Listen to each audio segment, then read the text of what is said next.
صدیوں سے یہ بات ہر خاص و عام تک پہنچتی ہے کہ سفر کے مہینے میں سفر کرنا، شادی کرنا یا کسی نئے کام کو انجام تک پہنچانا انسان کے لیے نحس ثابت ہوتا ہے۔ تبھی اللہ کے ولی حضرت شاہ شمس تبریز فرماتے تھے کہ جو انسان سفر کے مہینے میں اپنے برج اور ذائچے کے حساب سے سفر کے مہینے میں اپنا صدقہ نکال لے تو اللہ کے کرم سے وہ پورا سال خیر و برکت کے ساتھ رہے گا اور تمام خوشیاں اس کے دامن میں مسلسل رہیں گی۔ تبھی آج علم جفر کی روشنی میں سفر کے مہینے کا صدقہ کس برج کے لیے کون سا ہے آپ کو بتائیں گے۔ برج ایریز والے لال چیز کا صدقہ نکالیں، جیسے کہ لال دال، گوشت، ٹماٹر وغیرہ۔ برج تورس والے حسب توفیق کالی چیز کا صدقہ نکالیں، جیسے کہ کوئی بھی کالا پرندہ، جانور یا کالے چنے وغیرہ۔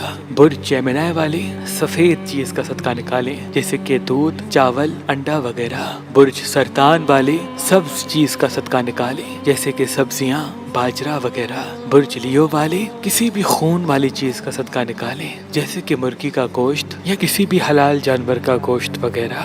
برج سنبلا والے کسی بھی پیلی چیز کا صدقہ نکالیں، جیسے کہ گندم، کیلا یا کوئی بھی ایسی چیز جس کا رنگ پیلا ہو۔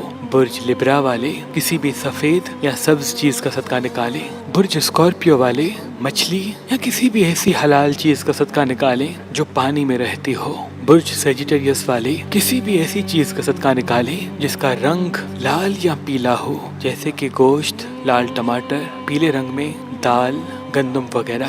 برج کیپریکون والے پانی کا یا دودھ کا صدقہ نکالیں، اور یہ کسی بھی سفید چیز کا صدقہ بھی نکال سکتے ہیں۔ برج ایکویریس والے کسی بھی اناج کا صدقہ نکال سکتے ہیں، لیکن اگر اس اناج کا رنگ سبز ہو تو بہتر رہے گا، جیسے کہ باجرہ وغیرہ۔ برج پائسز والے اگر مچھلی کا یا گوشت کا صدقہ نکالتے ہیں تو اللہ کے کرم سے سفر کے تمام نحس اثرات ان سے دور رہیں گے۔ بے شک صدقہ تمام برائیوں اور مصیبتوں سے انسان کو اللہ کی پناہ میں رکھتا ہے، انسان کو اللہ کی پناہ میں رکھتا ہے۔